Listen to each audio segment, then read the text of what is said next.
Welcome to Deep Deck. Gonna have a creative conversation.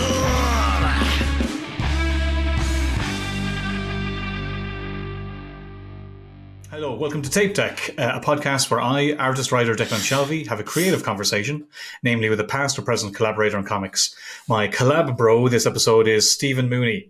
Stephen Mooney is the New York Times bestselling author of Half Past Danger from IDW. He has illustrated numerous comics for Marvel, DC, Image, Valiant, Dark Horse, Dynamite, and many other US publishers. Stephen has also written for series such as Star Trek, The Rocketeer, Bettie Page, and Sheena, Queen of the Jungle, among several others. Stephen and I have worked on the same projects a handful of times. I wrote a story for him in Carnage, Black, White, and Blood. I wrote and drew a story for his Half Past Danger Christmas special. And recently he wrote and drew Thundercats issue 5 as part of my run on the book with Drew Moss. We've also provided covers for each other's projects over the years. More me than his, but you know. Stephen, how's it going? Yeah, I could see your eyes moving when you were reading that, by the way. Stephen Mooney. There's no other way to do it. I don't know how. Syllable long creator. Yeah, I don't know how other people do it and make it look like they're looking at the camera. I can't. The camera's right there, and then the stuff's below it. So maybe I should just be. No, you did a good job. Thanks, Stephen. Welcome to Tape Deck. I know you're so happy to be here. Tape Deck. Yeah. Gonna have a creative conversation. Something like that. Yeah, you do it. I didn't even need to play it. I should just have you do it. I just was singing along to it when I was on there. When I was in the green room. Huh? Well, when I was doing this new, and I was like, maybe I should have. No, it's gold. No, keep what works. Is there any other verses? Is that all you've got? Are there any more lyrics? No, I just did it on the fly at the time. Just thinking it would be funny, and I found it so funny. I thought, go with it. Yeah, I like it. Do a nice proper one that seems all professional, or just lean into the fact that, or one that doesn't seem professional at all. And who knows which one you went with? Who knows? Maybe that is the professional mystery one. Well, thanks for coming on again. If anyone looks back through the YouTube... Before we start, I know you're... Okay, right, okay. Already you're in, trying to take over. Go on. Look, you're a busy guy. You're very busy. So I just want to say thanks for being here, and I appreciate you taking the time. All right? Thanks to Tape Moo, the new channel, a whole new show. What was it? Yeah, we did one years ago. I think we kind of covered all the early stuff. So it was a very ramshackle one in that very room. I haven't listened to it in years. I assume it's gold. It's a very nice room, Stephen. Declan used to work in here. We had to change the floor because he messed up the entire carpet with his ink. But we won't go into that, will we, Declan? Never reimbursed. I think we already did go into it. I think we went into it in depth. Yeah. Anyway, well, look, you do well enough now. You can afford it. I got married well. That's how I afford it. Well, okay, your wife can afford it. Your wife can afford it. Next time I'm over, I'm just going to knock stuff off. You're going to wreck your couch. As opposed to every other time you're here. Exactly. But was it yeah? So I don't think there's much need going over all the early stuff in the career. I think because we pretty much just did that last time. But we have it back on because I think in the years since, weirdly, we have gotten to work together here and there on bits and pieces. Do you remember was the first one Carnage? Was it? No, Carnage. Or was it Half Past? I'm not sure. It was over COVID, but that's when we did the Half Past Danger special as well. So after COVID or before COVID? I think it was before. I'm sure I could have looked this up. Look, you know what? It's around the same time. But I would have done some covers for you first, if I recall, when you did Half Past Danger, the first volume. I did a cover for you, so it's probably the first time you or I ever did anything for each other in general. Yeah, you've definitely done more for me than I've done for you in many walks of life. Well, when when someone needs hands, when I need to go down to the common people and help, I'm that guy. Yeah, you need to go down. I bestow my own prestige upon you when I can. Okay, that's not how I deliver that prestige. But well, I will. It's kind of weird. So I remember you were doing Half Past Danger. I think we talked about it before. You did Half Past Danger. You were kind of one of the first Irish guys to kind of do your own book, which was definitely a push for me to do my own. And I'd say we got into it last time, but Half Past Danger did seem to open up loads of doors for you. You started doing DC work after that, and you started doing Marvel work after that. So I think by the time I think we did Carnage together, I mean, you didn't really need to do any Marvel work specifically. You were working away. No, I think it was more. I feel like it was just post COVID, and I was looking for gigs maybe at that point, or I don't know. Do you know what? I think you're right. I think you're right. And then over COVID, you decided to do the Christmas special. Christmas special, yeah. So I was offered Carnage. It was Black, White, and Blood to write a short story, and I assume I asked for you. I think to draw it. I do like of all the things for us to actually work together at Marvel. Like if you'd asked years ago, what's the one character, Carnage? It was good though. At least it was short, so it was a nice little one and done kind of a thing. Yeah, and you made sure there was a lot of work in it. I made sure, especially that first page. Like establishing shot, New York, 1970, as gritty as you can make it. Think Taxi Driver. I was like, okay. Regret this. This job instantly. It really earned this page, is what I thought. Yeah, no, it was good fun to do. No, it was, and it was. Yeah, there was the whole thing was, black, white, and red kind of stories, which you and I are really into, and I think I deliberately. Or I think you asked for a spread like this because you had done it you've done it in a few different books, and it always results in a really cool. Yeah, even if it's a panel spread as opposed to a single image, I just like working that format with the wider image. But I think you did ask me to do that, did you? Yes, probably. I do look for those in my books if I can get them. Obviously, a lot of jobs you can't dictate that request that I should say from a writer. But because I knew you, I was just saying whatevs. And do these kind of things, I mean, like, did it appeal to you just because it was a gig, or like, I mean, because it feels like like it's always cool to do a Marvel DC thing, but like, it feels like when you did Black Widow, you kind of got to scratch that I want to do a big Marvel book. Oh yeah. No, I think this one was more just to do something together. Yeah. Because again, it was a short story, so it wasn't making or breaking anything. It was just kind of there, and you had the gig, I think. And I think maybe they asked you for a recommendation for it. I can't remember if I was assigned it. You must have mentioned me. I don't remember. I'd say I can't. It doesn't often happen. It was Devin Lewis was the editor on this, and generally Devin's really like open to suggestions on stuff. And I don't think it's fairly rare when someone's put a book on a book that you're friends with, unless you actually ask. Generally it'll just be somebody. Yeah. So I must have asked the time. But what was it? We already have a what was it? Aaron is popping in. Says the last. It sure is, Aaron. Gary said that's the first and last compliment he'll give you. I'm not sure who he's talking to or what he's talking about. When I said that you did more things for me, I imagine I said you were quite generous, and that is generally the only one I come up with, isn't it? Yeah, and I don't expect any more. And we have someone, my CK2 once said, I just picked up Half Past Danger this week, and it's been a super fun pulpy read so far. We'll get a man and or woman of a tremendous taste. MYCK1 #. You can't tell who that is. Thank you.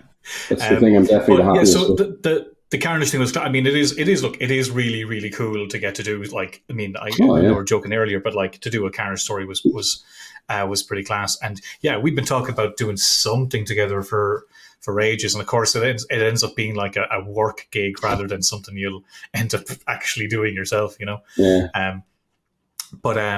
from then on, after that you went back to Half Past Danger. For those who don't know, Half Past Danger is it's like so far 2-volume series, which is 3 if you count the Christmas. It's like a graphic novella, but I guess 2 full volumes. Yeah.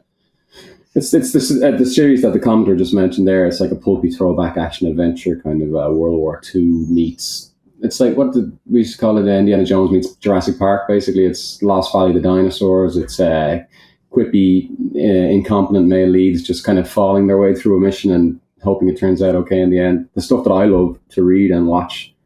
And like Declan said, it was the thing that I kind of made my name with, if I do indeed have a name. That was in 2013 was the first volume. So since then, I've definitely had, like, the gigs have changed. Before that, it was quite low tier stuff, and then I've got some decent stuff since. So it was the big one for me. Yeah, I hope it still is. Yeah. No, I mean it is. It is like your seminal work for sure. Yeah.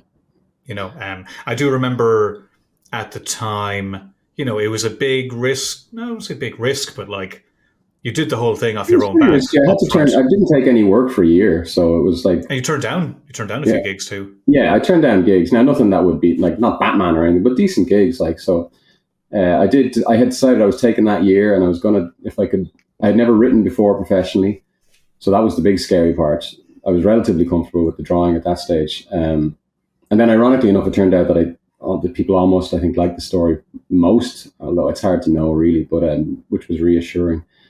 But yeah, it was a calculated risk, I'd say. It's not like I burned my bridges. Like I get on well with all my editors, and Ryle, who was at IDW, who was the editor of this, had made it clear to me, like, listen, if it doesn't work out, we'll have something for you. It's not going to be a case of you're out the door if it doesn't work. So, but I do remember there was like there was a few over the years. There was a few gigs you turned down, and it was like, this is a good gig. It's a known character, maybe like a big two thing, and I think we were saying, I think some of the stuff is going to pop into my head is maybe stuff I've said to you while I was drunk, but I don't remember saying it anymore. But I do think it has happened to me too over the years where there's gigs you're like, oh man, could I turn this down? And I think back now, and I don't even remember what they were. I feel good in the choices I made over the years. I think the same. You've done okay for yourself, you haven't. But I think the same could be said for you. Like it's not like you could have taken a gig that you knew would pay X amount of money, but instead you invested in yourself. Yeah, I'd say DC was the real one where I was offered a series of my own. Before I was the secondary artist on Grayson for the guts of a couple of years to a great guy, Mikhail Yanin. And then after that and a couple more gigs in the Bat Office on like Midnighter and Bombshell, something like that, I was offered a book where I would be the guy. Now, it wasn't a character it wasn't a Bat Office character. It was a Justice League Office character.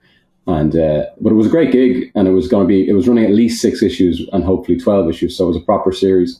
But yeah, I turned that down because I wanted to do Half Past Angel too.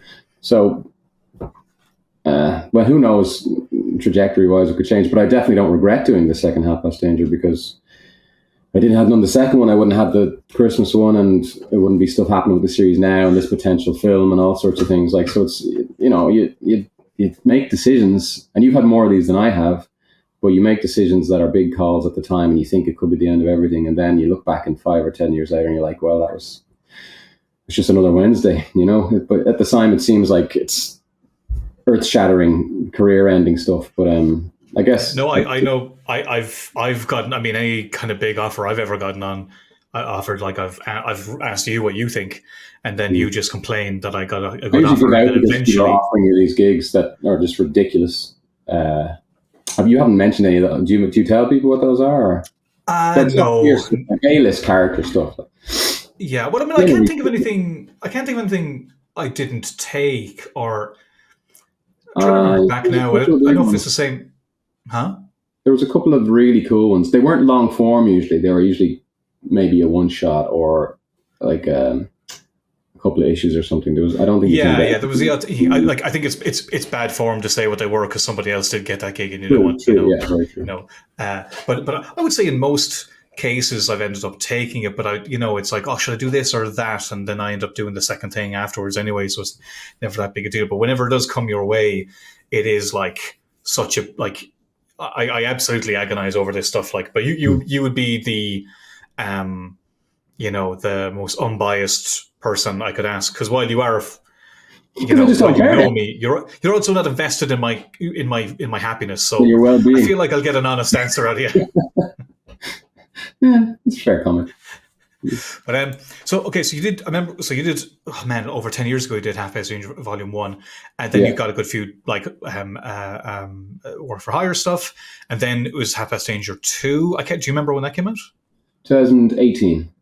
So it was 5 years between the first two. Yeah. And so how do you feel things have been since you did that second one? Because I feel like, you kind of made your mark the first one and then you got all this work for hire stuff. But I guess the second volume was very much like, well, you kind of were as established as you wanted to be, I think. And then you were still able to go, you know what, I'm just going to go back and do the thing that I really want to do. I do know I've never been, since I did the first half a century, I've never been out of work, which I guess is a good indicator because, freelance.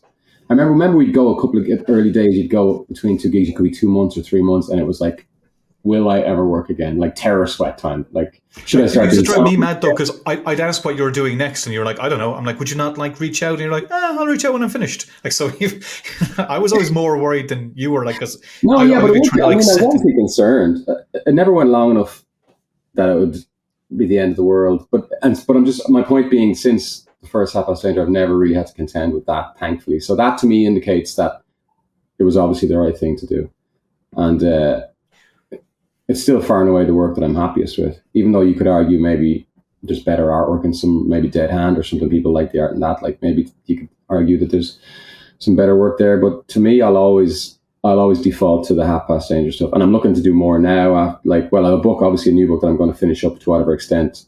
I'm on that for the long haul, and we see how that goes. But then it'll be more half past danger if it goes the way I want it to go. So it's very much, it's still scratching at the back of my mind as much as it ever was. And you're probably getting a bit of that with the old dog now. Yeah, no, I am. Where it's like the thing that's always going to be the one, like, and when I get a chance, I'll go and do this. I'll do this, this, and this. And when I get a chance, I'll go and do this.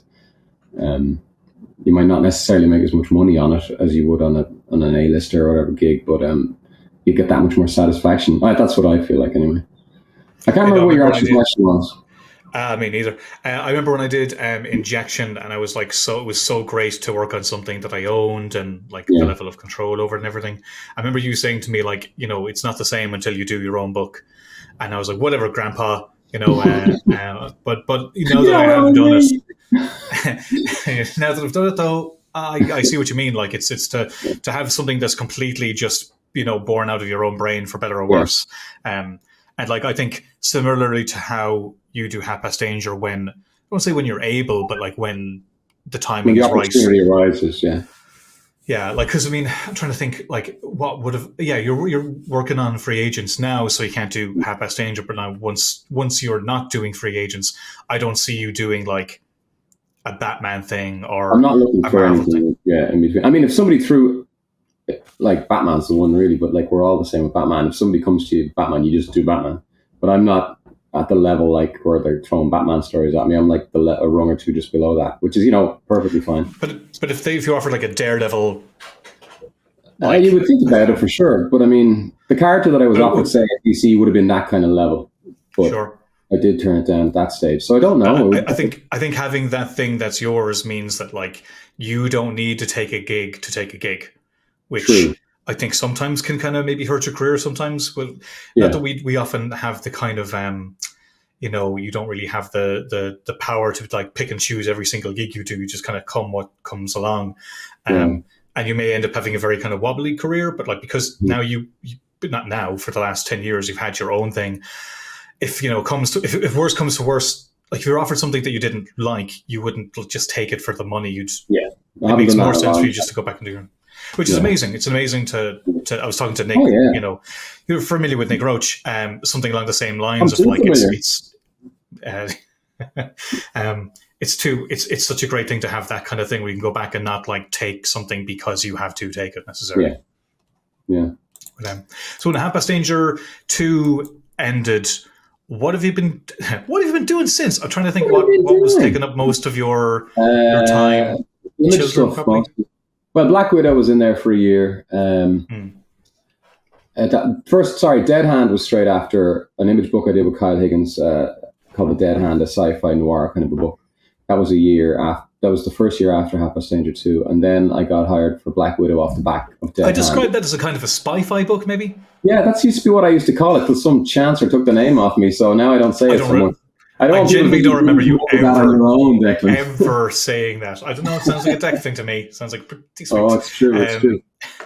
Hesperus said that she would love a Deck Mooney Batman. Okay, but who'd be writing and who'd be drawing it? Or both? Both. In an ideal world, we'd have to write it together, because I'm not going to do a Batman story that just you write, because it would just be double-page splashes of snow and a silhouette of Batman on the top, which, don't get me wrong. I was drawing it. No, I mean, listen, that's pie in the sky stuff. Like, that'd be a case of how bad, do I want Batman bad enough to work with Declan on it? That's the real question. Yeah, because if it was the other way around, I just wouldn't do it. Oh yeah, he'd be like, I don't need that. Come back to me. He's writing a pass. I'm laughing because it's true. Yeah. Well, look, no, honestly, the thing is I wouldn't.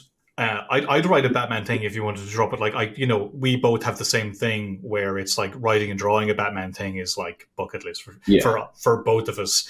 If I got to do it, yeah, then I've I'd drawn probably him a be few more. times already. On Grayson, he was in every other issue, so I haven't done anything like a run on Batman, but I have got that out of my system to an extent. And you've had your few issues of All-Star, so you've kind of done it. You've done it more than I have. So Yeah, but it was a backup story, so people don't really remember that. I mean, like I'm done putting it down. I was very, very happy to do it. But like we're all chasing that volume. the control. Yeah, you want the creative control. Like that's the whole point. Like I mean, I'd be happy to do something like that with you if I was able to do it myself. That way, I wouldn't feel like you're not quite getting to do it. Similarly, I'd say like you'd be more open to it if you were actually able to do your own first. Oh yeah, but listen, if the only way I was getting to do Batman was with you, I would definitely do that. But like, in an ideal world, I'd like. It's pretty desperate. Welcome to my world, Dick. How do I get a Carnage story? I feel bad. We're looking for Carnage here. Carnage is cool. Very cool visual. Just for laughs. It was a great gig. Like, but if it was teenage you and me, you'd be like, you'd want to be doing Spider-Man or something. It's not what you'd expect. Didn't I make you invite him into one panel? I was like, well, I'm not. Spider-Man has to be in this somewhere, and he's in the background of the establishing shot, a tiny little Spidey swinging along. You probably, I don't think you noticed that, but did you put that in, or did I have that? I probably put that in myself. I don't know. I did the same thing. I wrote a Venom script for Devon as well one time, and I completely just wrote in Spider-Man so I could draw him. Of course. That obvious. But no, but as we're saying, there's the Carnage thing. Like, look, man, Moon Knight is the thing that made me, and I didn't give a toss about Moon Knight before I did him. Like, you never know where these gigs will come from. Plus, everyone's done Batman, so like, sometimes doing those other characters are the ones that like can really. And also, you also don't have the pressure too. You go in with a much freer mind. I think you're like, what can I make cool about this character? It's not. Did you freak out at all when you were doing your like what amount of Batman stuff? I mean, I think like if I got to do Nightwing, I would be, I would like I wouldn't just kind of brush it off. I'd be a bit nervous about it, but not the same as Batman. And when I did get to do Batman stuff, I freaked out. No, I didn't freak out because it was when Scott Snyder was over for one of the Dublin shows, and he had been picking up Half Past Danger, and he asked would I be interested in doing the something in the Bat Office, which I was blown away by, and I was very much yes. And he was like, well, and then Mark Doyle got on to me, and he said, okay, well, how do you feel about Dick Grayson? And I was like, favorite DC character, where do I sign? And he said, I was like, okay, that means that's Nightwing. Like that's Nightwing, my favorite book. But then they broke down what the then brand new Tom King and Tim Seeley were doing on Nightwing, which was turning him into this super spy called Grayson. This kind of, which was a great book, all things told, and the lads did a really good job, and so did Mikkel. But I was like, I thought I was drawing Nightwing. So I was almost a little bit despondent. You thought you were going to get to do all the Scott McDaniel, the classic stuff. Dixon, yeah. But then obviously all that was in there, and I got to do him as Nightwing on several like cool splashes and all sorts. So I got to do all of that. But I don't think, weirdly, I wasn't that. I've drawn so many pictures of Batman, just doodling. Like the one character you draw, I don't know about you. If I'm on the phone, if I'm like on the jacks, I'm drawing Batman. Like it's just easy to draw, silhouette, pointy ears, cape. So I wasn't that nervous. I knew exactly what I was going to do there. I was more nervous when like Catwoman was in it, say, because for me, I'm such an Adam Hughes fan, and that all that DNA was in there, so I really wanted to do that justice. But the whole thing was brilliant. Like it was, and I'm so glad that I got to do it and get it out of my system, because now I thought I would have felt like such a failure if I didn't, because that was one of the kind of the bucket list ones. That's just the truth. Like, but I know what you mean. I've how lucky have I been? The stuff I've gotten to do, but too lucky. Agree, but I've rarely gotten to do Spider-Man. That's like no matter how like established you can get on various things, you've only get like a little stab at this thing and a little stab at that. It's funny how like you can really, really make it, but never actually quite do a lot of the stuff that you think you would. I think I was talking to a writer one time, and he said, "How lucky are we to one have a living doing comics, and then you go another level, and it's like you actually get to do the stuff that you like, and then beyond that, you actually get to work on characters that you loved. Like there's all these rungs of comics that you don't. Just because you get in the first one does not mean you get in all the other ones, you know. So no." We're quite lucky. I'm just showing more half-past danger stuff, and I'm noticing the art's taking a real interesting turn. Oh yeah, it kind of got weird there. Would you say a little wonky? I would say That's more, not the word you'd use, no? No. I would say I love that cover, actually. That's one of my favorite covers. Like the same, actually.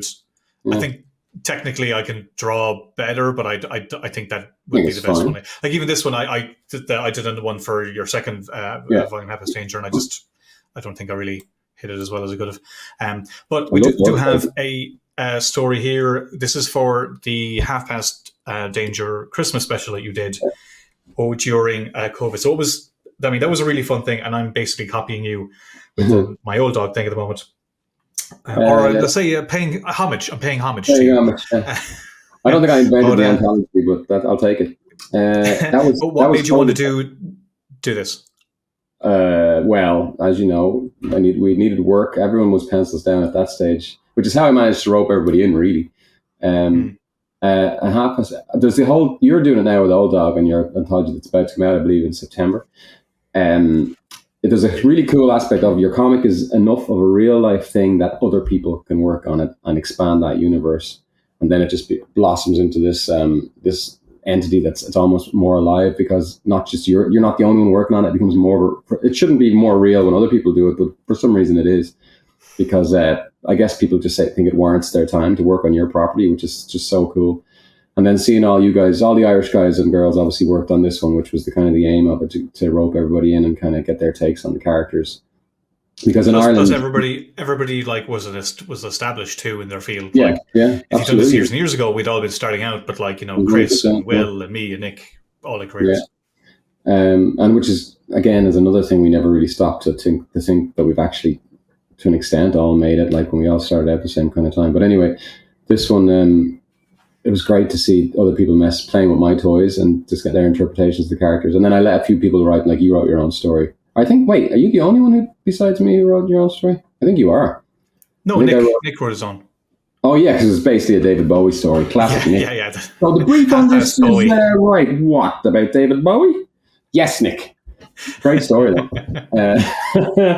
It was actually one of my favourite stories in the book. But yeah, it was really fun to do. And the reason I did it, the timing was because at the pandemic, when we were all on whatever books we were on, can't remember. I think you were on your Punisher one, maybe. I don't remember what I was on. But we got our pencils down order, which was nearly across the industry at that stage, where everybody was just told to take a second and we see where this actual industry is going, because we don't know if there'll be any comics in 3 months' time, because all the distributors were going their own ways and everything was being pulled off the shelves and nothing was arriving on a Wednesday, etc., etc. So I decided I had wanted to do. I love Christmas. I love Christmas-related annuals when I was a kid. You remember the Beano and the Dandy and those annuals we'd get. So I was always a fan of it. I'm thinking in the back of my mind, I'd love to do something like that with one of my books. And the opportunity just presented itself, because by the time all the work was in, it would be around Christmas time. And I had wanted to try a Kickstarter for the longest time, but I was always very skeptical.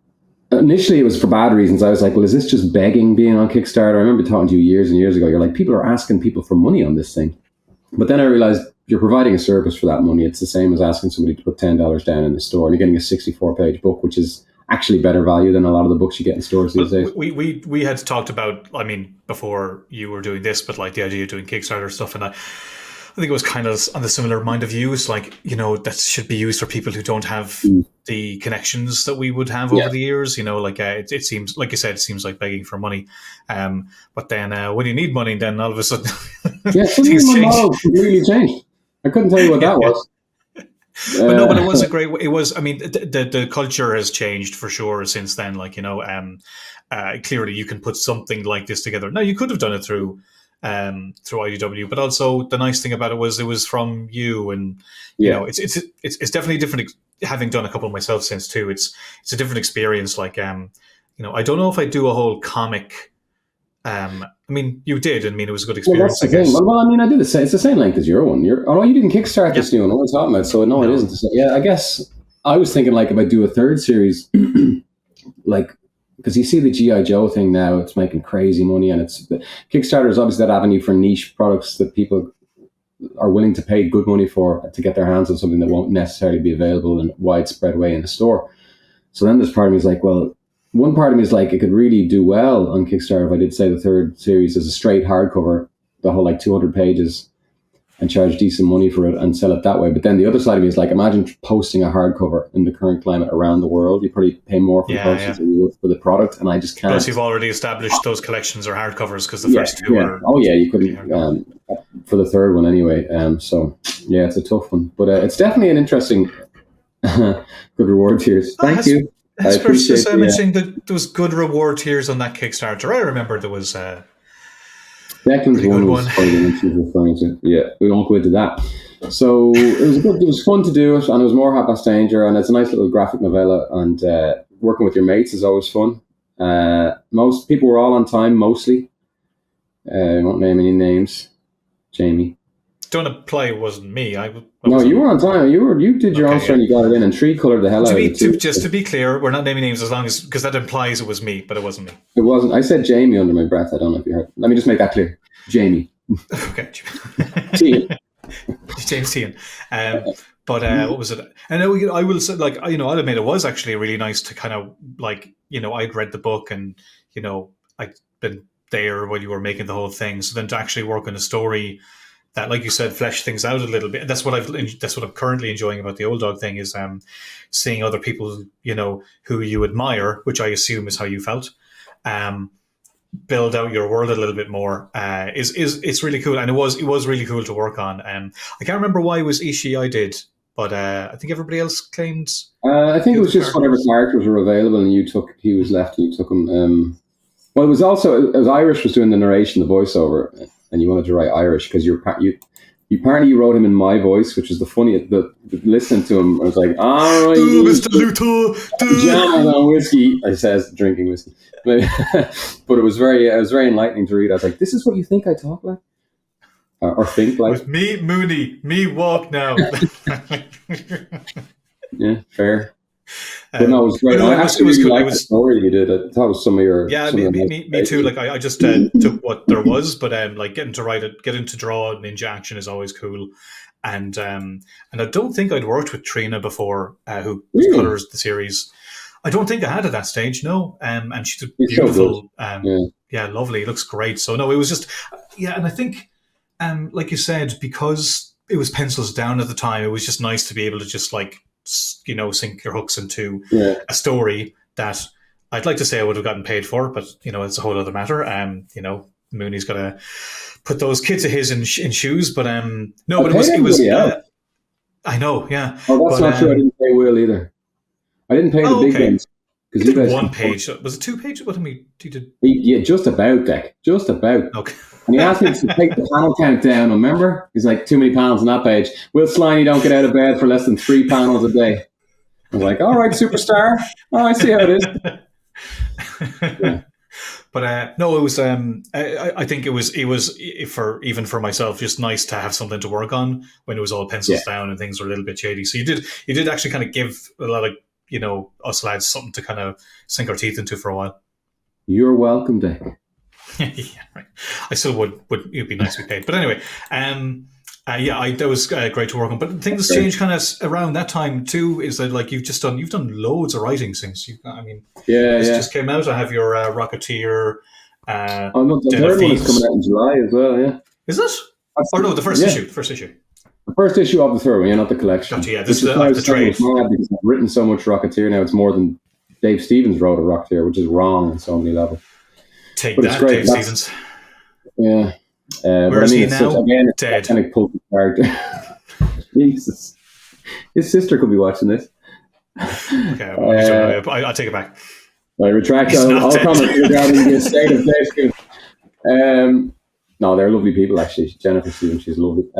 So what was that like? Because it was Scott Dunbier got onto you about. There's another one of those ones. I tend to get a call, those kind of stories, the pulpy throwback series, I do get offered a lot of those, which I'm absolutely fine with, because I feel like they're one of the things I'm actually good at writing. and I can do a competent job on. And Scott Dunbier was obviously the guy who put me on the first one, ex of IDW recently, of Artist Editions fame. He was a brilliant editor, and he offered me the series. And actually, with Chase Morocha, I should mention Chase as well. It was involved getting it set up, and you were there at the start as well when we were talking about it. It was just so cool to do it because it's one of my childhood favorite books, and just then you get, that's one of the things about comics, isn't it? You just get to do so much stuff. Like you were on, well, I was going to say Alien, but you'd never seen the film before you wrote the book, but something that you might have liked for a while. I saw it. I mean, you showed it to me 10 years ago. You were a big Trek fan as a youngster. Who would have known when you showed me that film, I'd end up writing it? How does that make you feel? It's fine. It's fine. So I'm like, what's that? It's called a xenomorph tech. If you hadn't done a good job, I'd have been a lot more annoyed. But yeah, so getting to do all that stuff when you're a kid, like Rocketeer or whatever it might be, the Nightwing, like that's cool. You know, like I take it for granted now. I don't know if you do now. I'm so blasé about it, like how cool the job is, because I'm like, yeah, but I've done it for years, you know. I'm in a stage at the moment where I'm just so there's just so much on. It's hard to really yeah, you do too much. Just get the stuff done. But even there recently, when I did that turtle story and I was writing like Thundercats, it was like, how is this my life? Like, you know, when I was 5 or whatever, 6, I was, you know, the stuff that I was watching as a kid, I'm now making like that. Yeah. You know, even before I really read comics. Doing that, you know.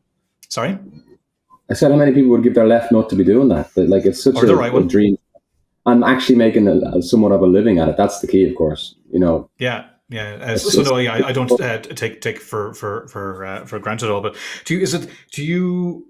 I mean, you definitely want to write stuff outside of the kind of you know, swashbuckly stuff. Do you worry? Do you get typecast for that type of stuff, or are you happy with the?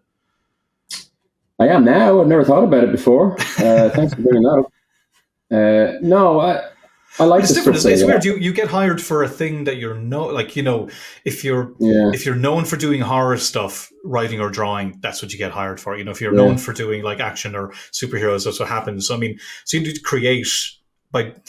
created a thing that people would know you for and hire you for that. But like there's definitely stuff outside of that you'd like to do too, I think, isn't there? Yeah, as long as I feel like I had a good handle on it. I've actually been offered writing jobs that I didn't take because I just didn't know. I didn't know where I'd go with it. The stuff that I do take, say Rocketeer or Bettie Page or Sheena or any of those pulpy things, Phantom, like things like that, which I've written, I knew immediately that I had a story in me regarding that character. But I would say, no, this is not somebody I've been offered, but say I was offered a story for Plastic Man or something out of left field. Like a good writer there could come up with something spontaneously and be like, okay, well, let me look through his history and see who his supporting cast are, and I can come up with an idea. If I don't feel like within, say, a week or two, I can come up with a really good idea, I don't take the job because, like, you have too much stuff to do. Like, we're not full-time writers. I don't know about you, but I don't have the luxury to sit around mulling over something for a few days or for a week and going, what could I do with this? And to be inspired and look for the muse. I have to have a good idea when it's put to me, like, it has to spark straight away, or there's no point in me taking the job. I guess you just go with your gut. Now, I mean, there's also the other side of it, which is you could use it as a challenge and just say, okay, well, I don't have a good story lined up for this. Let's sit down and make this an exercise and go, can I make something cool that hasn't been done with this character? Bring something new to the table that nobody else has done. Like, that's a different thing. But I think you need time to do that. And time is just something I do not have. I don't know if it works for other people. Because I know I'm the same as you. If someone says, hey, how do you feel about this? If I don't know anything about it, I'm like, oh, well, I don't know. Like, I wouldn't, like, say Alien. You know, I'm like, that's. I mean, there's so much room there to do something. I'll come up with something, and it'll be a cool place to play. I didn't have an idea straight away because that's one thing I wonder. I don't ask other writers I know about this, but like, I'm not like, you know, I got loads of ideas. You know, I'll have like, it's like, you need an idea. I'll come up with 2 or 3 things, and you pick one. Sure, but like, I'm not someone who's like, do you know what? Now, I mean, this just might be a myth, so I don't know if it's the case, but like I always felt like more like full-time writers, they're asked for something and they come up with all this different stuff. And I'm not that guy. I'm not sure that's just the impression I get. I think full-time writers have a little book full of ideas that are more maybe generic ideas. And when they're asked to pitch for a book, they go, well, okay, I can adapt this idea to that story or this character. I have this kernel of an idea and I can make that work for this character. Whereas I don't have any time to be writing down ideas. Like I do believe I could come up with ideas given a few days to sit down and go, okay, I need to come up with a good story for Plastic Man. I do think I could do that, but I just can't attribute the time right now to do it because I'm so busy. It's like I'm still primarily an artist, same as you. So you're drawing like 60 hours a week already. Yeah. And you're like, what are you writing? 3 books? I was writing 3 books there until last week and drawing interiors on one and doing, say, 2 Marvel covers, say, that month as well. That's where I'm at right now. I'm done like that's a crazy workload. And I have children, you know? Like it's nuts. So you can't, I would love to be able to be primarily more of a writer, which is what I want to do with this film. If everything gets off the ground the way I hope it is, because I'll be co-writing that. So I do want to get much more into the writing side of things, because writing is such a nice change of pace when you're grinding the pages every day, all day. Writing, it's just like a breath of fresh air. I can't separate writing from drawing the way I think people see it, as like 2 different disciplines. It's all storytelling to me. And I'm always thinking of something while I'm drawing. So that's where I was just going to say, when you said you don't have time to go away and think about things, that's where I find drawing helps, because while I'm drawing, you can be thinking of things, you know. I mean, you're in the page and everything, but like you can, you know, it's like, do you have an idea for Plastic Man? I'm like, well, that sounds cool. Like, that'd be cool to do. I don't have any ideas. You can compartmentalize your mind to think of Plastic Man while you're supposed to be drawing a picture of Old Dog. Like, I can't do that. I have to be thinking about the character I'm drawing. No, I can work on the page, but we'll put it this way: I couldn't like actively be working on it, but I can let it simmer in the back of my mind for a bit, and like let that work, and then in 2 or 3 days have something. You know what I mean? Rather than like sit there and, you know, you can look out the window and ruminate, but like I can ruminate while I'm, you know, inking more so. Not if I'm writing or penciling, but inking, like, could go into a zen place where stuff can kind of, you know, peter in the back. But like you were saying, like I don't have a cupboard of ideas so I can hop something on there. I need to actually think about it for a while. But I do like that, and I like the challenge of it. I'm trying to think of something I'd say no to, because I'll do anything. No, there's definitely stuff I wouldn't be interested in. I'd say, where I could probably come up with something, but I don't know if I'd be interested in it. You said no to one recently that was kind of a fantasy, kind of a swords and sorcery type book, for instance, which wouldn't be your wheelhouse, let's say, without doing a ton of research. No, but I like the look of the property. Like, I'm aware of what it is, but I don't know anything about it. And I knew that I wouldn't have the time to put the research in. Exactly. The time required. You could do it, given the time to research it and put an idea. That's what I'm saying. But you don't have a week handy that you can just say, okay, everything else, sit there, I'm going to research this and come up with a good idea and learn about the characters and their motivations and their backstories and their costumes and everything else. That's a ton of work. So if you go in being familiar with Aliens or Star Trek or Rocketeer or whatever it may be, then you've done 50% there already for me. Yeah, there's a new thing I'm working on, and I do know what it is. I just maybe need to look up some stuff to get specifics, but overall I know what it is. So it's not. Well, that's due diligence. Like, nobody wants to half-ass it. Like, you just, you know, that's just making sure you document. Yeah, but this thing you're mentioning was literally something I knew nothing about. So it's like, I just do not have the time to like put all this other. You know, I would have time to literally just write it. Sure, I could make that happen, but like not. Blind, whereas I could have taken that and written it the next day. Yeah, but yeah. So I guess it depends. Only because I'm so familiar with what it was. But then half the stuff you write, you knew what it was, Yeah. So it's look at the draw, timing. So much timing involved in comics. It's great. It's like being at the right place, the right time, knowing the right people is huge. Can't remember what we were talking about again. Well, I was just asking you about writing in general. Yeah. I love writing. I love it. Yeah, no, I think I had no confidence in it for a long time. But while the years we were starting up, I'd be listening to like directors' commentaries and writing commentaries. Remember those on DVDs? Oh, I used to love it. That's what I would put on when I was working sometimes. Remember there was a disk drive on the side of our Mac? Remember those things? I do. Yeah, I remember. We're aware. But that was my research in a lot of ways. Because while I was drawing, I was listening to all that stuff. It was a huge help at the time. But I really enjoyed now too. Like I don't, could you and me write something together, or like? I think so. We were going to do that. Remember there was the image book. Yeah, we're But talking then doing a you one used to have shot. our ideas for old dogs. We can't do it anymore. We could no, we can still do it. we can half-ass that. It would just be like Declan really only has one idea. No, that was called King of Nails, wasn't it? So yeah, 100%. It's just a case of drafts. Like same with you and Rory did on easy. I would say it would be easy. Yeah, me Given too. We do have very similar sensibilities. Like, yeah, but again, it's all about time and opportunity and things like that.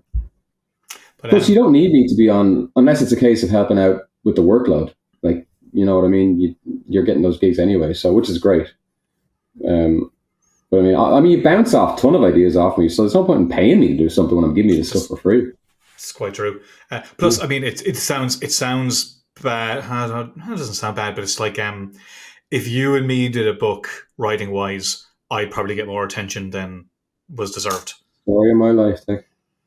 But then deserved. I said normally it would be deserved, but you know what I mean. It's the same like Rory. By the end of Time Before Time, Rory is writing it way more than I was. But and I switched the names around, so his name was first. But it doesn't matter. People just kind of, If anything, you're a hero. Yeah, that's what I was trying to get at. No, even that, like I know some artists who they'll write like a short story, but then they'll ask a writer friend for like some feedback, and then they'll credit the writer friend, even though the writer friend didn't really do anything. They would get all the like, oh, that's a great story, even though. Yeah, that's the imposter syndrome. Sorry, go on. Sorry, no, you go on. I was going to say that's the imposter syndrome we all come into it with. Like I had that before Half Past Danger, and I'm sure you had that before. Like I'm not a writer, I'm just bluffing here. Like, but like at the end of the day, you just fake it till you make it. Like anything else, it's all smoke and mirrors. Okay, then when did you feel that you weren't faking it anymore? When I started getting offers after Half Past Danger to write stories, and when I read the reviews for Half Past Danger, and they were all complimenting the storyline. Like I was like, okay, I can bank hopefully on the art being decent. That was my whole thing going in. And then if I can write a half decent story to hang the art off, I'll be golden. But then it turned out that people seemed to really connect with the storyline way more than I was expecting, which was a pleasant surprise. And at this point now, I'm actually quite confident in my writing because I've read so many scripts by other writers. Count on one hand the amount of writers you've worked with that blew you away when you read their scripts. Like you were like, oh my God, I could never write this. And I know you're going to say Warren. Besides Warren, I'll say Brian Lynch and Joss Whedon on Angel stuff. Like that was top tier. Brian, I think he's a brilliant writer. But I mean, and I'm working with some amazing writers and I've read some excellent scripts, but I've never read scripts. And I'm like, oh my God, I could never write this. Have you? Yeah, I know. I mean, I think maybe it was a confidence thing, but like I just think what Jeff was able to do on Thunderbolts with all the different characters and the humor. Yeah, Jeff's great. Yeah. It's because again, the team book is very different. You know, I'm writing a team book now with Thundercats, and it's you trying to give everybody their little moments here and there, and it's a different challenge. Which it's cool. I like doing it, but it's not easy. And there's a lot of characters in that book. And Brian Wood's stuff really did blow me away when we were. Because I think it was so up my street, and I hadn't really read much stuff. I hadn't read much scripts that were right up my street. You'd read a comic where you're like, "This is savage, I love this," but then to get the scripts for that comic, and then for you to be the one who was to draw it was really, really cool. So there was a lot of that with Warren too. So definitely a sum, but I mean, but like, there's standouts. I probably don't remember all the other ones that didn't blow me away necessarily. Well, I don't know about you. I'm at the point now, unless it's a writer I really want to work with, like say Kurt Busiek or Fabian Nicieza on my current book, would rather write it myself. Like I know they're great writers. So I'm like, I was super keen, like when Kurt Busiek gets onto you, like, yes, I would like to work with him. He's a legend. And I knew I could learn things from seeing their scripts and their plots. But that's like the norm for me anymore. More so the fact is I'm like, well, can I write it myself? What's the story? Yeah, the same. Like, I mean, I would say I've turned out a lot of stuff to draw in the last few years, be them shorts or whatever. So I don't want to say within the marrow, but like there's a couple of big books that turned out to be pretty big, but it was maybe a writer I would have loved to have worked with, but I'd kind of promised myself to just do stuff that I'm writing from drawing as I'm reading. Yes, now there's definitely. Well, this job would definitely have been, I know for sure would have been massive, but it was a one shot, and it clashed with the thing I'm working on at the moment. So it just couldn't happen. But I don't regret it because the thing I'm doing at the moment, I'm writing and drawing. So I prefer to do the thing I'm writing and drawing than just do a one shot with a big writer whose stuff I loved. But no, there's basically probably 4 writers, and they're all people I grew up loving. It's not like, and it's nothing against current writers. It's just, if I'm going to do something that isn't mine, it's got to be with somebody whose like work I've loved for years, not like a newer guy. Yeah. Just because I however good they are, I'm as good. I may not be as good at them, but at least if it's my story, it's mine, and I can do whatever I want with it. Yeah. I would say, like, to answer my own question, I probably felt more like a writer when I did Savage Town because I didn't draw it at all. But at the same time, I didn't get paid to do that. So I think when I got the Deadpool vs. Old Man Logan and got paid, because it always happens to me. I know it happens to you, like, but when you get your paid stubs for when you get art or whatever, I'm like, yeah, that's fine. When I get them for writing, I'm often like, huh? Like, oh yeah. I get paid to do that. I don't know how you keep track, because you do more stuff than I do, but lately I've been doing a ton of stuff, and I forget to check that I got paid for some stuff, which is so unprofessional. But then I consciously go back and make sure that I have been. So I have been checking that. But like it's just, I guess the comics is such a cool job. People don't realize how much work it is, though. It's so much work. Art especially, obviously. I mean, maybe a dedicated writer, if you had on as a guest, would have a different opinion on that. But the hours at the drawing table they can be brutal. Like, it's a brilliant job, though. Brilliant job. I don't want to fall too far behind here. So recently, you wrote and drew a Thundercats story for issue 5. I would say similarly in how we did the Half Past Danger story, where you offered to write it with me, but I think I wanted to do it on my own. I think at that stage I was trying to do my stuff on my own, but I had to work within you knew that world. Yeah. So I think it was kind of similar how we did Thundercats. Was I pretty much just like I was surprised how like involved with the storyline you did it. I think like the temptation for me would have been just to do like a cool story. It didn't matter. No, I didn't want to come before. Well, I knew how well the book was doing, and I didn't want to be the one who messed that up. And plus, I like continuity and things in books like that. I'm a Thundercats fan, so I didn't want to mess with that. I read all the previous issues to make sure that it was lining up properly, and then obviously you cast your eye over the script before we went with it. So, and it's a simple enough story. Like it's only in one real setting, and it's like it's not hugely complicated. It's just what it's trying to accomplish in the lesson that Lino has to learn from Chitara. But no, I definitely was very conscious of not deviating from what you guys were doing. I wanted this to be like an interlude where your first story had ended and had left. I guess we can talk about it now, can't we? Because the issues are all out. So the Sword of Omens was in a bad place and Lino was in a bad place. So I obviously wanted to bring that into my story because I wanted people to resonate with what I was doing.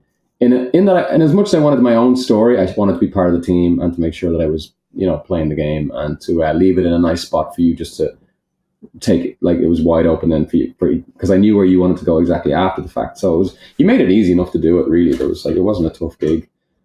It was fun. And even like I can't say like you get in, you do an issue, you get out. It's always great to and you've scratched the itch, you draw. I made sure I had a nice shot of every character, and I got out again, and I was like, right guys, Drew, you can draw all the rest. You do all the work. Salute as you disappear into the sunset. No, similar when I got to do that Hulk one shot there a few years ago. Same thing. It's like, the world's there. You just hop in, do something kind of fun, and then hop out again. I get to do a little solo, and those are really one. It's fun. It's fun to. I think it's fun to read. I like reading those type of things. But I also what I like about the Thundercats book is it kind of feels like reading It feels like reading X-Men when I was younger. Setting up a whole dynamic, and somebody comes in and does something cool, but the story still continues. No, it was just really fun, and it wasn't. I can't even say like I suggested you. That was all Nate Cosby who wanted you on it. So if anything, you were disgusted when Nate asked me to do it. You're like, wait, who? Mooney? This is a jelly joint. But no, even seeing you doing drawing all of Drew's designs and stuff like that, like it's it's so satisfying. Like from from my point of view at least. I'm a big fan of the mustache. I like the mustache. It's controversial. A lot of people hate it, but I'm a fan. It was something cool. I wanted to. Well, sorry, you sent on that it is, I think, interesting for people who don't know about the process of comics. But now and then there's change because of a licensor. You'd have changes, and this is the page you handed in. I can't remember which page this is from the issue. That's but page 1. It's page 1. It looks great. It looks fantastic. And I don't know if anybody would notice. Oh, wait, sorry. That's not. Yeah, oh, sorry. This one wasn't edited. It's another one here where this is the page you originally like 8 or had. 9. Yeah, which I loved. Thought it was great. But there were notes from the licensor and you went in and kind of fleshed things out a bit. How often would you say, because you did a good bit of license stuff earlier in your career, or were you just used to changes? This is probably the most changes I've made to an issue, if I'm being honest, because I wanted to get this one right, and I also, because it was your book, I didn't want to be.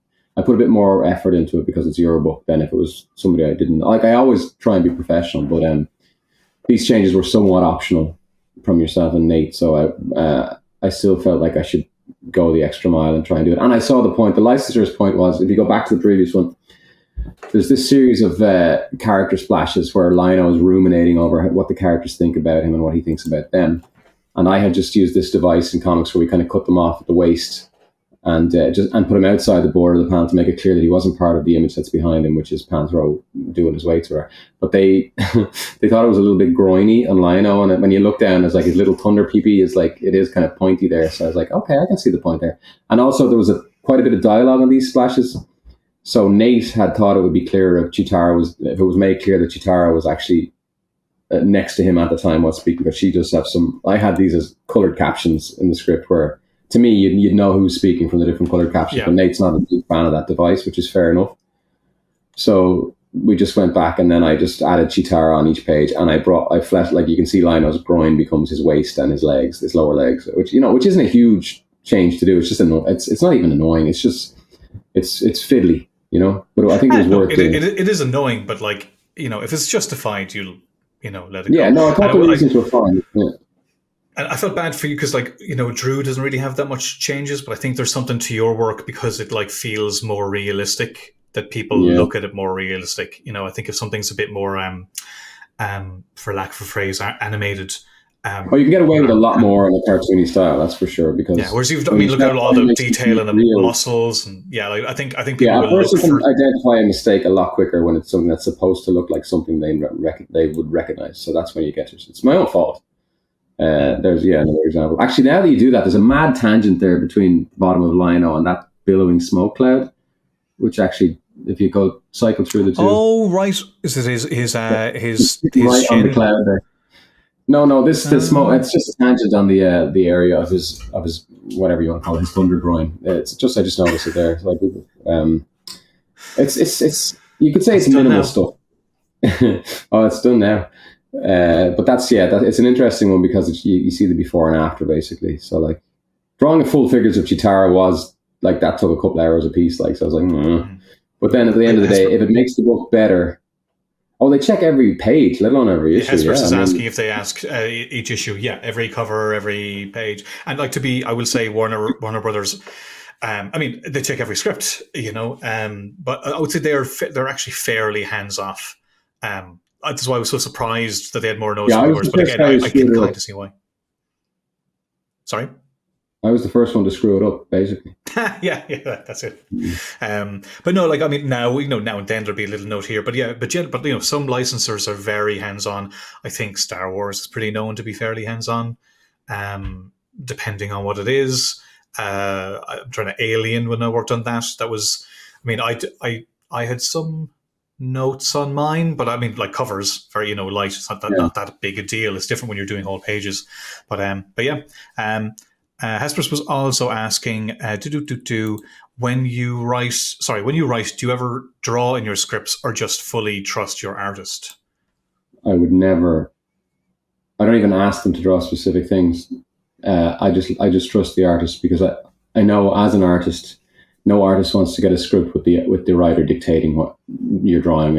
Even shot choices, I'm very unless I have a very, very specific, like a high angle, like a bird's eye view establishing shot of a building or a specific thing like that, I'll put that in. But other than that, I don't put in shot suggestions. I just write the panel descriptions and let the artist go their own way with it, because I think it makes it much more interesting for the artist.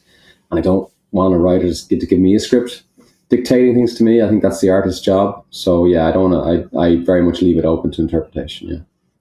No, I'm the same. I think I just did something recently where there were more kind of shot directions, but it's just because I was doing something specific I had in mind. But again, it's generally just when there's a specific thing, and otherwise it's fine. I learned a lot from working with Warren that way, where he would have something specific. I'm like, yeah, sure, and then otherwise whatever I wanted to do was fairly open. And I think the more you cut off people's creative decisions, the more of a slog it is to draw. And that really comes across in all the other pages. Whereas, I feel Drew's excitement in the pages coming back, and like that's a hard thing to generate. You can't fake it. If someone's loving what they're doing, I think it comes across. And if they're hating it, I think you could really see it on the page. I think most people think just because you draw, you're going to go in and be like, here's everything, and like. It's actually the opposite. It's because we don't want to be treated like that. We don't want to do something else. I don't do that job too. Let the artists are the suckers who got to draw the book. That's why writing's so great. Yeah, I agree. I think it's one thing I've written more in any scripts than anything else is like you're the one's got to draw it. Yeah. But I'm trying to. Was there? Oh, sorry. You edited Chiara on this page. There was an edit on Calica's hoop on that one where it was a little bit too pronounced. Yeah, you drew that. You drew the full sheet, I think, and everything. Yeah, it was impossibly tight. Yeah. It was like it was just like yoga pants. The buns That's it. But it's one thing is if it's just to the pants, but like she's got a kind of like a little sash thing that comes down. Didn't make any sense at all. Did she sit on it and therefore it got kind of clamped in there? Sure, how that would be physically possible. Yeah. So was it? I know. So okay. So you've been working on the free agents for a while. What was it like to just kind of step it? Because I mean, you're not writing that. Was it fun to come in and write and draw something like this? Just as a it was nice. It's like I say. One issue is I'm always like I'll entertain anything for an issue because it's you're in and you're out. It's like a hit and run kind of a thing. Even though it took me like 2 months to draw the book, I guess it's not that quick really in the real world. But I was excited to do it, and I think I was waiting at script at that point, so I had a little bit of a window, and I hate to be idle, so it just worked out that Nate was looking for the story, or I said, listen, can I start a bit early and just get this done because I have this time now and it'll work much better. So it was a happy accident the way the timing worked out. Yeah, and for us too, because the book, when I was offered the book, basically had to jump right in on it, and Drew was straight away. So like it was like tight deadlines, so I think. I think Drew wasn't like mad about not doing issue 5, but at the same time, getting that little gap, it was, especially for doing the book ongoing, was a real lifesaver. So just having a little bit of breathing room to like start the next arc while you were working that. I don't blame him. I don't blame him at all because it's his book and your book. Like I'd have been pissed off at someone coming in issue 5 and doing a story because mine was supposed to be a one shot initially. It wasn't supposed to be an issue of the main story. Yeah. So if I had known, I mean, I probably still would have done it if it was cool with you and Drew, but I would have thought a bit more about, do I really want to do an issue of the main book? Because if I were Drew, you get, at least you didn't, it's at least you both missed out on one issue. It's not a case of you got to write it and I drew it kind of thing, which would have been, I think, a lot worse. Like you both took a break and I did this and now you're both back full force next issue and it's all guns blazing again. But yeah, I can totally see that point. Yeah, Z42 is asking, how much time did you have to create Thundercats 5? Will you be drawing Thundercats issues 10 and 15 also? No and no. I don't. Not that I know of. It took me longer than I spent more time in the art than I should have because I wanted to do a nice job on it. So it took me about 2 months to draw it and about 4 days to write it. I'd say before that. I mean, you had more time to draw it than say Drew would have to I draw did, yeah. I was on my own schedule basically because I was in between and I wasn't on the clock the way he was. I don't foresee. I would write more if the opportunity was there, but I don't have the time to. I got it out of my system drawing the one issue. It's just drawing. It's such a commitment to draw the issues, and Drew is so good at it that I don't think he needs me to I think Drew would happily do every issue if he because he's quick and he's good and his attitude is so good as well. Like that's the dream, you know. He is only human though. Like I will say, the plan is to have a guest artist for issue 10. Well, you've got so many guys like Nate or somebody with murder, like there's so many good people you get on those, and they'd be savage issues. Everybody wants to do Thundercats. Yeah, so many people our age are huge Thundercats fans. Like, so that's the thing. Get somebody in to do the great job. Get them out the door. Do your own thing for a spell. Get somebody else. So I'll leave that to somebody else to draw. Also, what worked out nicely was that issue 1 to 4 was always my plan to do like the first arc, and and then move on to the next one. But then, the one shot that was going to be yours became issue 5. So like I think it's good to work with, lean into those kind of things. So it'll be another 4-issue arc, issue 6, 7, 8, and 9. So that's the plan. There will be. Yeah, they're 4-issue arcs with one-shots, stories to like. Yeah. But there might maybe somebody else might write one, but maybe down the line, because there's still so much to it. It's only really at the start. Well, if you want me to write one, I'll totally write one. But I'm not. I mean, drawing is another beast, But I think you should do it. Well, I know what the 10th one is, and I want to write that for somebody. So that's in the works at the moment. Yeah. But we'll see after the 3rd arc. But it wasn't originally part of the plan, but I think it does help, similarly to what we were saying about Half Past Danger and Old Dog, by having something else come in, you can kind of flesh out the world. The main story is issue. Yeah, like I don't know. I might have what you did with issue 5. I think could have been something me and Drew did, but I think it does derail from the main narrative a bit. So I think it's all the better that you came in and did that story, and then the next issue is just going to be moving on. Yeah, because again, it's a team book. Yeah, but it's nice to be a part of the team. It's your book and it's Drew's book 100%. So I've done my little bit, So Free Agents is out. What month is it out? It's out in July next month, early July. Bloody hell, next month. So what's it all about? What the hell is it? Well, let me tell you. Pike, Salvo, Qatari, Chalice, Shakti, Ridge, and Marauder, a squad of interdimensional soldiers, and they're stranded on Earth. I was reading that. I know, that's why I changed it. Basically, they were all soldiers in this intergalactic war, of huge scope. Like, some of the stuff I was drawing was really cool. There's some really good science fiction in there. But they're all teenagers that were drafted to fight in this war, and it's all they've known all their lives. They were bred for this war, basically. So they've come to Earth after defeating the big bad, or so they think, and they're trying to make lives for themselves. Like, they present as human, they mostly look human, so they can kind of pass in Earth society, and they're starting to go to college. And so you've got all those kind of Peter Parker-esque foibles of the college life versus the massive intergalactic scope war, which is really fun to play against because they're two diametrically opposed themes and situations. So the idea is, so it's really cool, and Kurt and Fabian have they've got this big Bible of the whole thing panned out for God knows how many arcs of the book. They're so on top of the storyline, and it's great fun to write. It's a ton of work. There's so many characters, but I've always wanted to do this is my Jim Lee X-Men book. You know what I mean? I've always wanted to do a book like this, even though I knew it'd be an absolute ton of work. This is probably the hardest I've ever worked on a book. Which is saying something because I generally would put a good bit of work in. The double length first issue, I love that stuff. It's a huge chunk of story for the first issue. And I've 2 pages left in the last issue of this first run. So I'll be finished before the first issue comes out, which is always a good place to be deadlines wise. There'll be no delays whatsoever with this. There's 8 issues worth of stuff. That's actually 7 issues because this one's a double first issue. So I've really enjoyed it. I'm looking forward to a break because there's I think it's altogether there's 12, including the main villains. There's 12 or 13 main characters. There's 8 on the team, and then their mentor type figure, and then a few villainous characters that are in nearly every issue as well. And we've got some really cool guest stars like Radiant Black. Plus, you did a break. You took a break and did an issue of Thundercats. I took a break to do that 2 more issues of Thundercats. Yeah. I still work 6 days every week. You work 7 days, I think, probably. I work 6 days every week. I have to I stopped working on Sundays because, we have the boys and Jack. It's not fair on Jack, my wife, doing all the parenting on the weekends, and I'm still doing actual work days. So I'm trying not to do that, but I'm still doing like 60 odd hours a week. You're probably doing like 80 hours a week, I'd say. That's what I used to do. How many hours in a day? How many days in a week?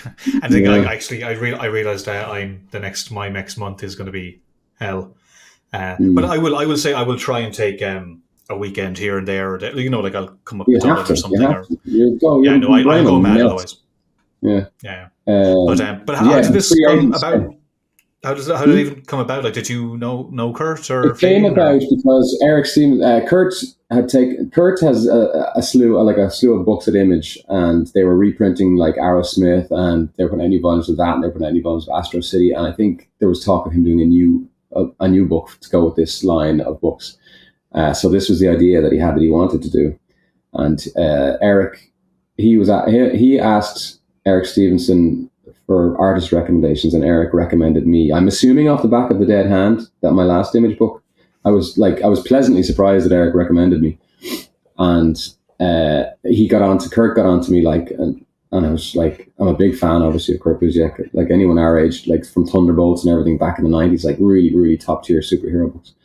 And I had wanted to do a superhero book for the longest time, but it's such a commitment.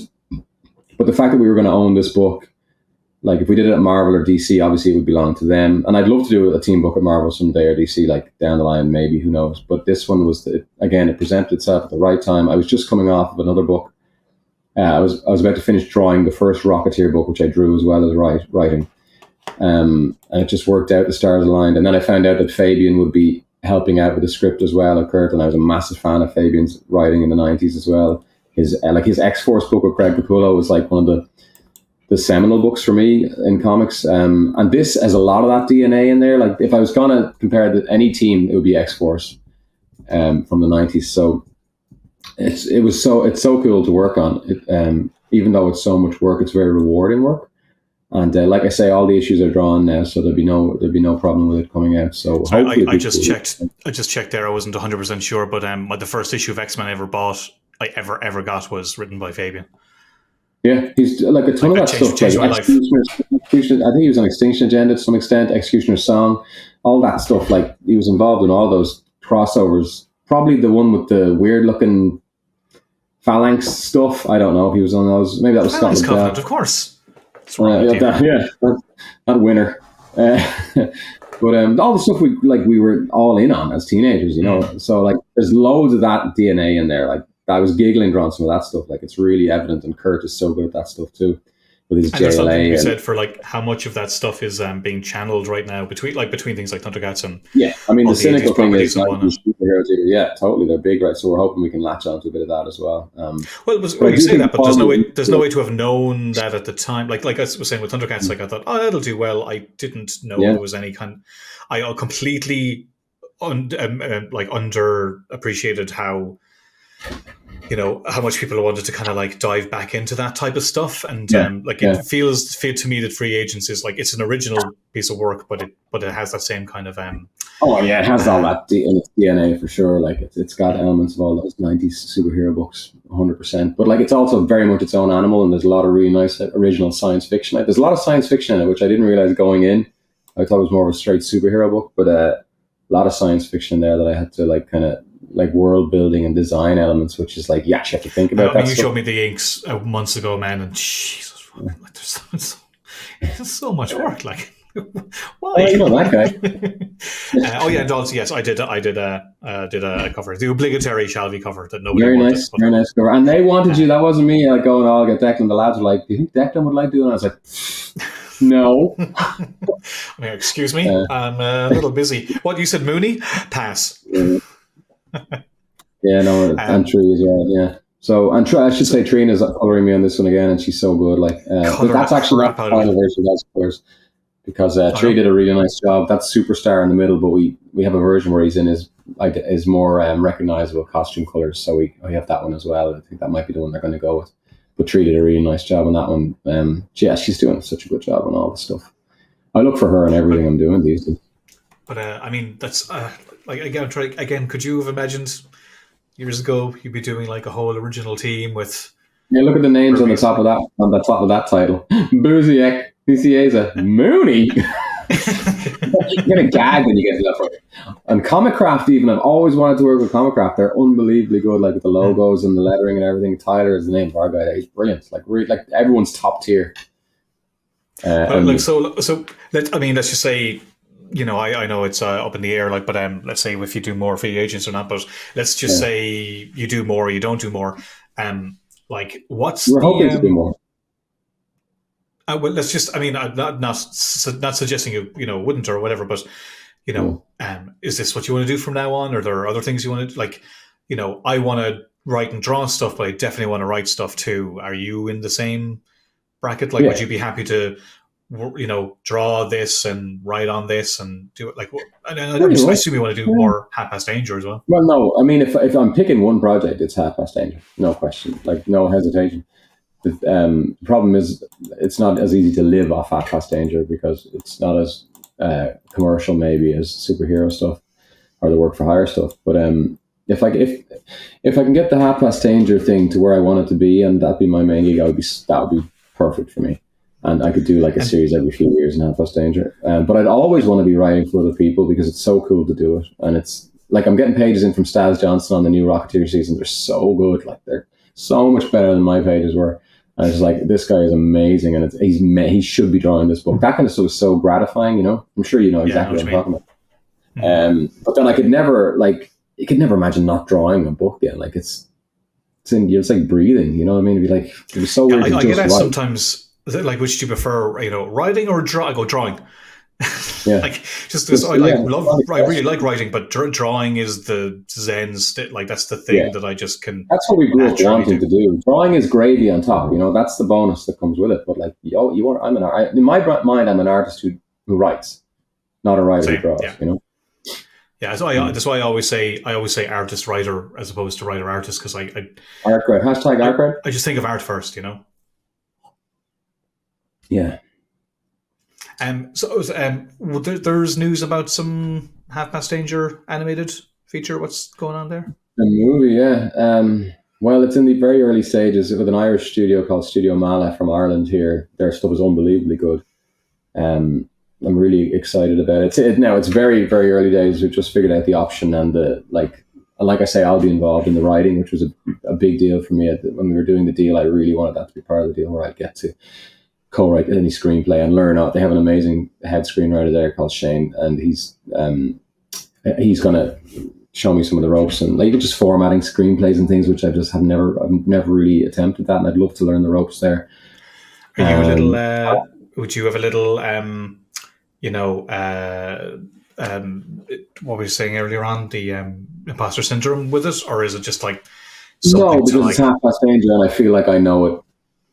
There's like no one knows it better than I do. So, I mean, he definitely knows how to write a film better than I do. There's no question about that. But I don't feel like I'm going in here as an asset to them. I think like they wanted me to be super involved, and I wanted to be super involved. So that was part of the reason that this like I'm sure you've had. It's writing for film. Is that something that like would you be like? Are you excited of? Because you've always been big into film too. Like so, to me it seems like a place where you can really learn more and like grow as a writer. Oh man, I'm so excited about that, and because it's new and it's different. You know, it's something I know like I could probably do it given the right training. So I'm confident enough going in, but I also am like.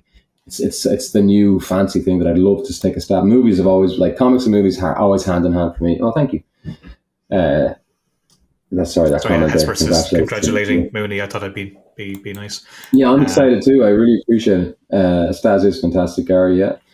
But yeah, as far now, listen, you've had things almost optioned to almost happen, same as I have. You come so close to something and then it's just gone like a fart in the wind within seconds. So. We'll cross all our fingers that this thing is going to go the way I hope it goes. But I really trust the studio, and I know the guys in there really well. And I think the vision they have for it is so cool if they can pull it off. Obviously, it's all about funding and partners and backers and all this kind of all the ugly side of it, where it's to do with money. So if we can get the budget that they're looking for and make it happen, then I think it could be really, really cool. And just seeing something in the cinema that I was part of, like how cool would that be? You know, because that's I've never had that. It's one of the bridges we haven't crossed. Well, I haven't crossed.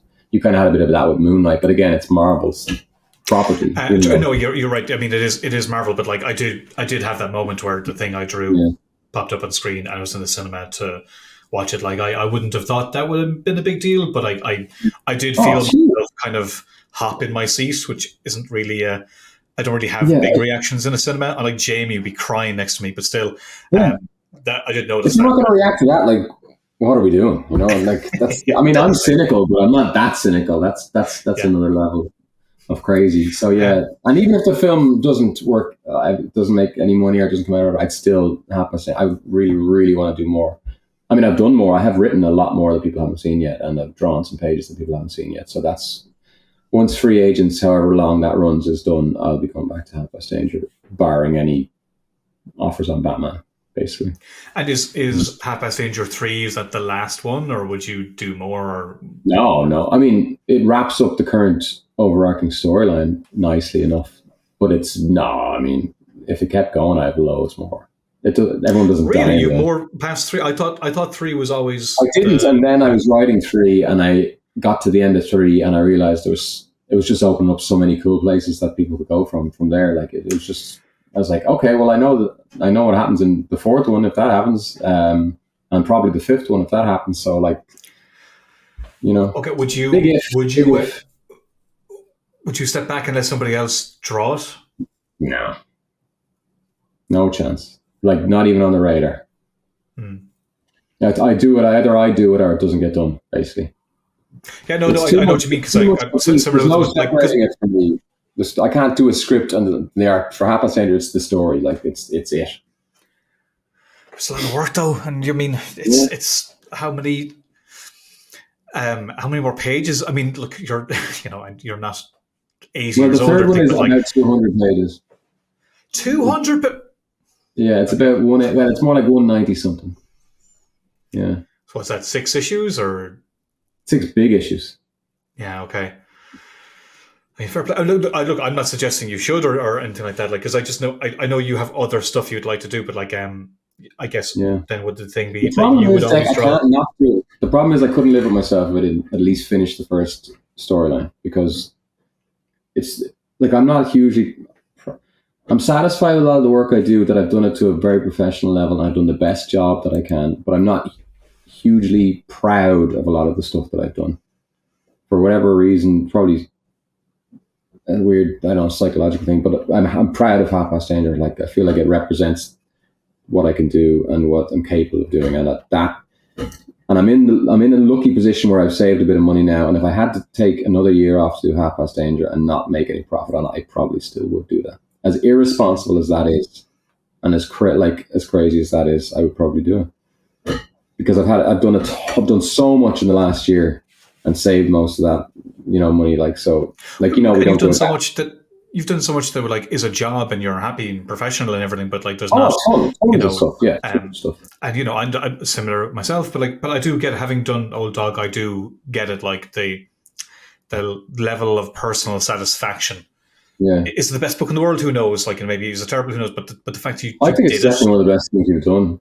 Probably the best thing you've written, I would say. Oh, thanks, me. Man.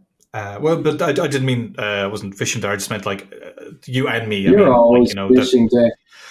No, look, yes, but not in this scenario. I was making a point for both of us in that, like, is Half Past Danger the best? Is Old Dog? I don't know, but I know where we both feel about it is that the level of personal satisfaction is the highest on anything else. Like, that does, I was thinking, like, if I hadn't done it, what would I have done? I probably would have done a couple of cool gigs, and I'm sure I would have enjoyed them. Would you remember them? Well, it would depend on what they are. I'd say, like, the thing I'm doing now, I definitely, in a few years, I will definitely remember, because I am really enjoying it. But I think if I hadn't gotten to do Old Dog first, there'd be something stuck in your craw about, like, so that's it. It's like, I know now I can go back to it now. I want to have that. But I think before it, I think I had been feeling like it was like just a gig after gig after gig, and I wasn't really. I needed something that was just more me, and it's satisfied me in a way that's kept me like really engaged in a positive way, rather than like maybe you can get ground down when it's just gig after gig after gig, So I think it's probably the smartest, best move I made was to, even when around COVID there were gigs. I'm like, I could do it a gig, but I knew this is the better choice for me now. Similarly Yeah, to when you were doing do that, Hapless Danger originally. Sorry? Who convinced you to do it? I can't recall. I don't know. Will? That was It's weird. It's weird. I don't remember. No, yes, yeah, you did definitely encourage me to do it, and I'm glad you did. Like you were strangely supportive, and uncharacteristically supportive about all Not the that. word I'd choose. Naggy, I would have said. Yeah, well, actually, no, that's fair because you can get, or I can get distracted by the flashy, cool gig that comes along. Yeah. We're like, ooh, I'll do that. But I do. I mean, you were definitely the one saying the whole time, like, you do your own thing, just do it all. I think even I was saying, I'll have somebody else color it, and you were like, why have to color it yourself? Like, I think you helped me give myself permission to do stuff that I probably would have been a bit too nervous. Same with the design. I was going to hand over the design, but you were like, you can do it. Oh, God, yeah, no, I was so But when you pissed said, I'm off. like, I guess I could do it. Yeah, it looks great.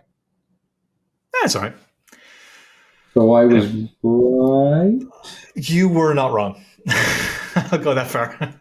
I'll take it. Come on. I got a little bit of my spine left. I can't completely compliment you, but no, I will say that that's like it's definitely maybe something that doesn't get talked too much about, but like you know, when you're doing all this stuff on your own, it does help to have someone to run all this stuff by. Like I said, every offer I've ever gotten, I've probably ran by you. Like I used to run so much art by you in the earlier days. I just did it there this week as well again. Having somebody else you can just bounce stuff off of in a very lonely job does really go a long way. Not just the two of us. All the Irish guys are good for, like, the group we have is like Nick and the lads. No, true. I just you and me talk more, so I got more from you. But no, you're right. Like, you know, definitely doing the Eclectic Mix blog was probably like a really good foundational thing for us all to have a reason to actually talk to each other. But how long ago? A long, long time ago, man. Bloody hell. Yeah, falling apart. Well, I don't want to keep you all. You've got children and everything, but I do have one question. One of them is a little bit yours. A little bit. Well, maybe he's here. I'm considering that stocks. You know, I've put my money with some. Declan is one of my son's godfathers. No. Would you? So what would you say the best thing about working with me is?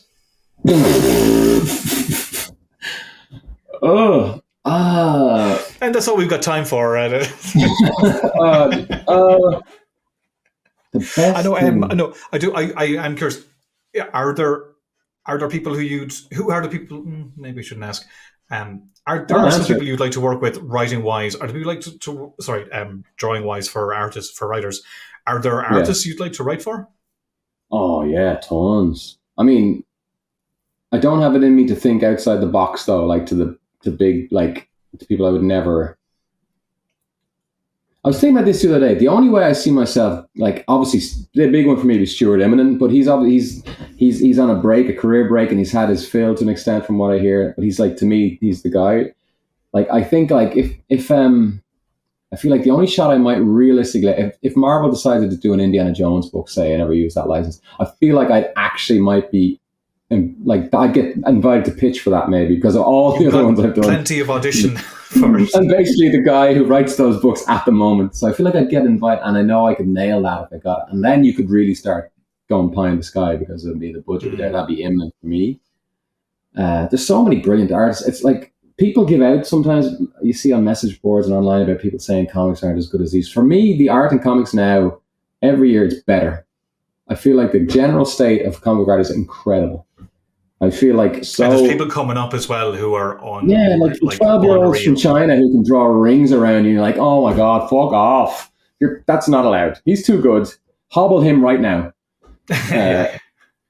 So, like, I just think the standards are just, they're so high comic art wise. So I could list 20 people, women, men, in between, whatever you want. I could say it. There's so many. Like, if you're asking for one Immonen, pie in the sky, like, because he's just brilliant. He's beyond brilliant. People like Alan Davis, who we were talking about the other night, like, just incredibly consistent, can draw circles around everybody. Like the draftsmanship is off the scale. Stas is one of the people I've been asking for him on Rocketeer for. I was going to say Stas. Like, I mean, the thing is, say, the stuff I get to write is at a level where it'll be newer people, you know, or say the creator own stuff too. I tend to like for like newer people coming up who are really talented but don't have like much spotlight. But you do get a large say in who draws those stories. Sure, absolutely, and I'm glad. But it's generally someone who I'm like, this person's really good. They'll do a great job. Yada yada yada. And it hasn't happened to me, or has it? I'm trying to think of somebody who is drawing something I've written where I'm like, they're like, God, you know, like somebody who I would have, like if I got to write something for Adam Kubert, for example, right? Somebody who's working today, who, you know, fundamentally is part of like why I draw. That type of stuff hasn't happened to me yet, and I wonder what would happen. Like that would be insane. It's not I'm not saying like I don't respect anyone I've worked with before. Like I'm so lucky with people I've gotten to work with because they're all good.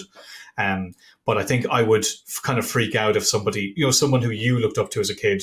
You know, like Stas is a contemporary of yours, incredibly talented. Like if I wrote a story for Adam Hughes or somebody, like it would blow my mind. Like, you know, you'd blow. Yeah, like, I'm wondering if that'll ever happen. You know, but I know what you mean. I think Stas, like, I'm very. I don't think it will happen, and I'll tell you why. Because the same reason you have been offered gigs to draw with writers who are maybe even less established than you are, and you have said, well, I don't see, just from a purely practical point of view, they could be really good writers. We've also said, well, frankly, I'm bringing more to the table than this person might be. So if I'm going to do this and not write for myself, it has to be somebody who's of a certain level to begin with, I think. So that's what limits the potential for me. So that when it comes down to a license, like say Indiana Jones, where you would get like a huge artist thrown at that, like, and it could be like we have friends who've made it, like Dennis, and people who are now writing seriously big books at Dennis Camp, and like, you know, you knew them when they started off a bit smaller like that. So you can, it happens, but not often, I would say. Yeah, or true. Ram, who's right. Like, remember Ram used to come around the shows to showing us these amazing comics, Indian like comics that he had done with his friends, and we're like, this guy is really good. But then you don't know, is he going to get Batman? Probably not. Then he gets Batman. You know what I mean? It's just how often does it happen? But there are people that can back it up with their ability, though, which is obviously. But I think it happens more with like writers will work up faster than like artists. Definitely. It's a slow rise. So I do think it's possible you can end up like graduating higher as a writer to work with talent that is like from an art level so much better than you or me. Like, well, I think if that ever happens. For me, it's because writing is so subjective as to whether it's good or not.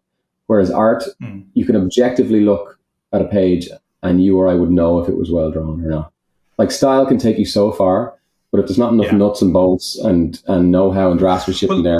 But also like you generate more material as a writer than you as an artist. You're like, 100%. You can only draw so many pages in a year, whereas a writer can have 7 different. Like, look, I'm have three projects, 4 projects writing wise at the moment, 1 art wise. So you know, it's always a delegation of your resources. time and resources. But there's no budget in comics, the writers tell me, and I go, the budget is my time, mister. I think Hesperus was waiting for us to get emotional, but there's not. Let's get emotional. It's not going to happen. No. But look, man, I'd say that pretty much covers it. Like I said, we didn't need to get into the earlier stuff because that's been done before, and we just probably argue. But I'm going to ask.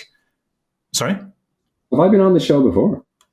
Yeah, we did. Yeah, we did it in that room. I said it at the beginning of this conversation. You say a lot of things. And then you were saying that you were suggesting things, and I'm like, you can't say that there. So look, it's a whole thing. You don't remember anything. Just trust me, okay? Because I'm telling you what happened. You don't remember. We did a tape deck in that room.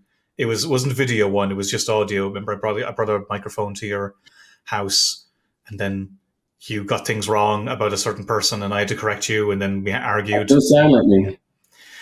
Yeah, it does. I do want to show a little bit more free agents. Yeah, how many pages can I show? Any page? What? Because this is the whole issue. You've got 21 pages there, a preview which went out to retailers. So maybe the first, you could 3 realistically first 6 or 7 or 8 pages, really, if you wanted to. I don't mind. I'll go with 4. I'll go with 4. Just actually, it's a really nice design. That's the Comic Craft.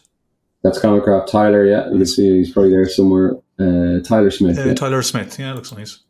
Yeah, they're great to work with, and like going through all the different it reminds me again of the '90s comics when you saw the comic craft and the logo captions and things. Yeah. Oh man! So I'm like, Generation X, for every issue they'd have a different version of the logo and the dialogue balloons and everything. That was all comic craft, like really good stuff.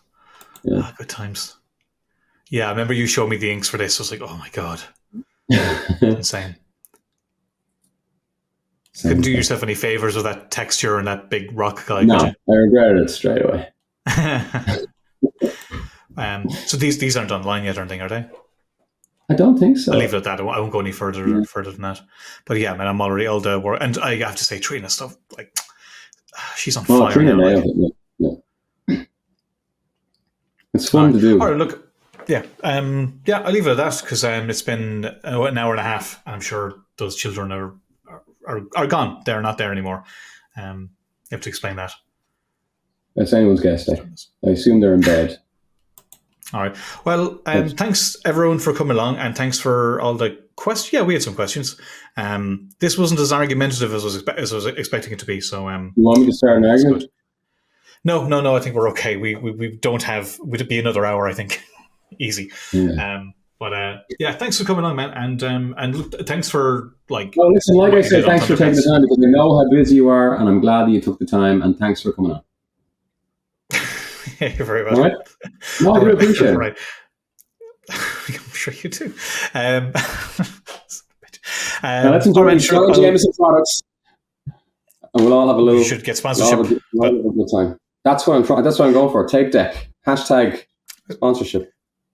I didn't drink all that tonight, by the way. Now, let's not chalk that up to mistrust. I did not. What? I don't want people thinking I drank all of that on your podcast. Let's get some cliches. So it looks like to me, I saw a full bottle. I saw a full bottle an hour and a half ago. So now we're. Well, if you're not going to get sponsorship from Half Past Danger itself, which actually has Jameson in the book, every second it's never page. going to happen. God knows I tried. You're getting screwed. But all right, look, I'm going to say bye a million times. But thanks a million, guys. Thanks for all the questions. You sponsor me. You're rich. Will you sponsor me? What? Am I rich? Compared to me, you're rich. Just because I don't have 2 kids, I'm not spending money on clothes for 2 kids. I'm rich in life. I'm saving a little bit that way. No one's buying that. Oh my! Your emotions. Oh, that was a good one. Yeah, this better be the best episode. I think it's up there. I should get a vote on which is the best one. Going online. Although, we should see there'll be some clips. But I mean, Nick, everyone liked Nick's one, so I mean, it's down to the clips. Has he talked about emotions and like work-life balance? Come on. That stuff gets the crowd. People love that stuff. They don't want to hear about. They don't want to hear about professionalism. They don't want to hear about. You want to start an argument? Ask me about anxiety, Deck. Oh, gotta go. You don't even know how to spell anxiety. It's got an X in it. Oh, I'm on the floor. Oh, I got down on my knees for this. Down on your knees for this. Too late. Okay. All right. I'm just gonna go. All right. Bye, everyone.